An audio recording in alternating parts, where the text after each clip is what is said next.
Hi friends, welcome to Sithashri kitchen. இப்போ நீங்கள் பார்த்துட்டு இருக்கிறது கார சட்னி. இந்த கார சட்னிக்கு நம்ம ரெண்டு முக்கியமான பொருளை தான் மெயினாக உபயோகப்படுத்தியிருக்கோம். என்னென்னா பூண்டு, மிளகாய். இந்த பூண்டை நம்ம வதக்க போகிறதில்ல, வேக வைக்க போகிறதில்ல, பச்சையாக அரைக்க போகிறோம். அதனால் இதனோட மருத்துவ சக்தி எல்லாமே நமக்கு முழுமையாக நமக்கு கிடைக்கும். பொதுவாகவே பூண்டை காலையில் வெறும் வயிற்றில் சாப்பிட்டோம்னா உடம்புக்கு எந்த ஒரு பிரச்சனையும் வராது, நோய் எதிர்ப்பு சக்தி அதிகம் அப்படின்னு சொல்லுவாங்க.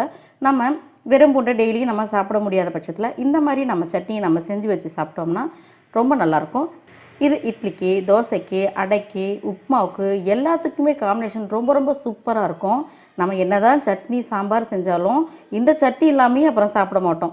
அந்தளவுக்கு ரொம்ப சூப்பராக இருக்கும். நீங்கள் ட்ரை பண்ணி பாருங்கள். இது எங்கள் வீட்டில் எப்போவுமே இருக்கும். இது நம்ம அரைச்சி வச்சதை சீக்கிரம் கெட்டு போயிடும்னு நினைக்க வேண்டாம். இதை வெளியில் வச்சோம்னா கண்டிப்பாக ஒரு வாரத்துக்கு கெடாமல் இருக்கும். ஃப்ரிட்ஜில் வச்சோம்னா ஒரு மாதம் வரைக்குமே வச்சு சாப்பிட்லாம்.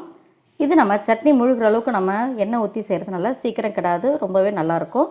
இந்த அருமையான பூண்டு சட்னி எப்படி செய்கிறதுன்னு வீடியோக்குள்ளே போய் பார்க்கலாமா?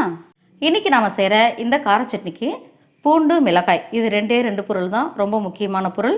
இப்போ இதை வச்சு எப்படி செய்கிறதுன்னு பார்க்கலாம். முதல்ல ஒரு மிக்ஸி ஜார் எடுத்துக்கலாம். இது மலம்பூடு தான் எடுத்துருக்கேன் இன்றைக்கி. நான் ரொம்ப பெருசாக இருந்தனால கொஞ்சம் கட் பண்ணி வச்சுருக்கேன். இந்த பூண்டு நல்ல ஒரு பெரிய கட்டி, அது ஒரு ஒன்றே எடுத்தேன். அப்படியே ஃபுல்லாக எடுத்துக்கிட்டேன்.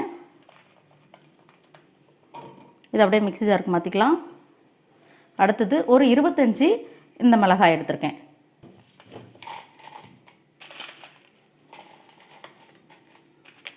மிளகாய் அதிகமாக போட்டால் தான் நல்லாயிருக்கும், ரொம்ப கம்மியாகவும் போடக்கூடாது இதுக்கு. அடுத்தது இதுக்கு தேவையான உப்பு. கையால் அள்ளி போட்டால் தான் நமக்கு அளவு கரெக்டாக தெரியுது. ஸ்பூனில் அள்ளி போட்டோம்னா கொஞ்சம் கூட குறைச்சல் ஆகிடுது. அதுக்காக தான் கையில் போடுறேன். இப்போ அது நம்ம கொஞ்சமாக தண்ணி சேர்த்து, ரொம்ப அதிகமாக சேர்க்கக்கூடாது, ரொம்ப கம்மியாகவே கொஞ்சமாக தண்ணி சேர்த்து நம்ம நைஸாக அரைச்சிக்கணும், கெட்டியாக அரைச்சிக்கணும். இப்போ அரைச்சிட்டு வந்துடலாம். இப்போ நம்ம நல்லா ஃபைன் பேஸ்ட்டாக அரைச்சிட்டோம். ரொம்ப நைஸாக இருக்கணும், அந்த மாதிரி அரைச்சி வச்சுருக்கோம். இப்போ அதை வேற ஒரு கிண்ணத்துக்கு மாற்றிடலாம். இப்போ நம்ம அரைச்ச பூண்டு சட்னியை வேற ஒரு கிண்ணத்துக்கு மாற்றிட்டோம். இப்போ நான் ஒரு தாளிப்பு கரண்டி வச்சுருக்கேன். இதில் சாம்பார் கரண்டி அளவுக்கு கிட்டத்தட்ட ஒரு 50 ml நல்லெண்ணெய் சேர்த்துக்கலாம். இந்த பூண்டு சட்னியை நான் வதக்க போகிறதெல்லாம் கிடையாது, தாளித்து மட்டும் தான் ஊற்ற போகிறோம். அதனால் முதல்ல நிறையா எண்ணெய் எடுத்துக்கணும், அதுக்காக தான்.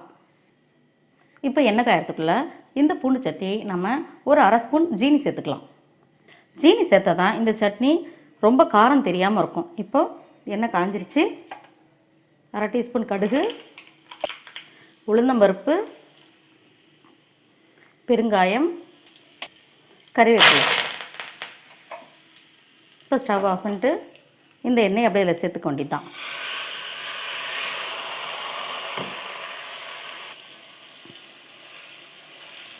இந்த எண்ணெய் சூடாக இருக்கும்போதே நம்ம இதை கலந்து விட்டுக்கலாம்.